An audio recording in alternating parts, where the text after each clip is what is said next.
soo dhawaad saaxiibayaal mar kale muuqaalkeena maanta waxaan idinkula wadaagayaa meel ka mid ah meelaha London ugu casrisan. waa meel jardiinooyin qurux badan iyo jawi nadiif ah oo ku habboon dalxiiska. haddii ay noqoto inaad London timaadid, waxaan aaminsanahay meeshaan booqashada inay muhiim ku tahay. muuqaalka intaan usii gudbin waxaan kaa codsanaa muuqaalka inaad like tiraahdo. haddii aad ka mid tahay asxaabta nagu cusubna waxaan kaa rajeynaa inaad subscribe kusii dadid. hadda muuqaalkeena kusoo laabano, maanta waxaan isla arkaynaa meel ka mid ah meelaha London ugu muhiimsan. waa meesha la sheego London iyo New York inay iska egyihiin. intii ogaalkayga waa meesha kaliya uu ka shaqeeyo tareenka elektarooniga oo iswada oo bilaa darawalka ah. waxaan isku dayi doonaa tareenkaas inaan raacno oo aan fiirino bal sida loogu safro. sidaad hadda arki kartaan wuu soo istaagay, waxaana noqotay inaan gudaha u galno oo aan raacno. haddaan wax yar tareenka isla fiirino, waxaa la yirahdaa magaciisa Docklands Light Railway, waxaan loo soo gaabshaa DLR, waxaana la sameeyay 1987. wuxuuna ku shaqeeyaa nidaamka elektarooniga. meesha boostooyinka meel walba isaga istaagay si automatic u shaqeynaya, isaga iswada. hadda ka arki kartaan waa mid asagoo kala oo dhanka aan ka nimid u socdo. ugu dambeyntii waxay noqotay tareenka inaan kasoo degno. waxaan soo gaaray meeshaan u soconay, waana meeshaan idiin sheegay magaceedana waxaa la yirahdaa Canary Wharf. muuqaalkan qaybihiisa kale intaan u gudbin, waxaan jeclaystay inaan idinla wadaago application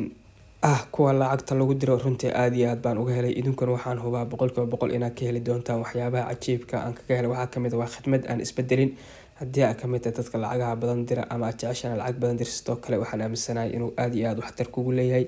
lacagta waxaa ku diri kartaa banki transfer, inuu qofka lacagta bangiga ugu diro kale, inuu lacagta kaashaan xawaalad uga qaato kale, in lacagta qofka mobilks ugu dhacdo kale. haddaan ku laabto dhanka khidmadda, haddaa 100 diris, haddaa 500 diris, haddaa 1000 diris, haddaa 10,000 dirisidba wuxuu kaa qaadayaa hal khidmad oo isku mid ah oo isbedelin aad iyo aadna u hooseysa. sidoo kale haddii aad lacagta adiris ay tahay lacagta UK pound iyo lacagta euraha oo lacagta dollar u bedelaysid, wuxuu ku siinaya saraf ugu fiican oo ka fiican kuwa xawaaladaha. ugu dambeyntii abkan linkigiisa waxaan dhigay qaybta descriptionka muuqaalka ama commentiga, halkaas aad ka heli kartaa oo ka raaci kartaa. sidoo kale linkiga waxaa la socda koodhka haddii aad isticmaashid oo linkiga applicationka isticmaasho aad la soo degtay, waxaa helaysaa discount u dhexeeya $20 ilaa $10.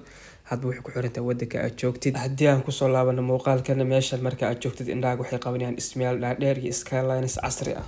sidoo kale waxaa arkaysaa shaashado waaweyn oo kuu sheegaya isbedelka lacagaha iyo hadba dhaqaaluhu meesha marayaan, sida stockiska iyo waxyaabaha la midka ah. intaa waxaa sii dheer waxay leedahay kanaalo biyo ah oo doomaha yararka ujeedaan lagu dulwato oo waxaway dalxiisayaasha ku waqti qaadanayaan. waxaa intaa sii dheer jardiinooyin cagaaran oo ku habboon nasashada. waxaa kale oo ku yaala goobo laga adeegto ama dukaamo aad iyo aad u waaweyn. waxaan ugu caansan mid lagu magacaabo Canada Square. intaa meeshaan joogtid waxaa arkaysaa waxyaaba aad iyo aad u fara badan oo kala gedisan, kuwaas runtii kusoo jeedanaya kuna cajab gelinaya. meeshaan markii aad joogtay, haddii aad rabtid inaad ka tagtid, waxaa isticmaali kartaa tareen, doon iyo bas. annaga hadda waxaan qaadanaa doontan. waxaa jira muuqaal aan ka diyaariyay sida loo raaco doomaha London dhexmara. muuqaalka wuxuu kasoo muuqanayaa halkaas sare ee muuqaalkan. hadda dushiisa linkigaas ku dhufo, halkaas ka daawan kartaa.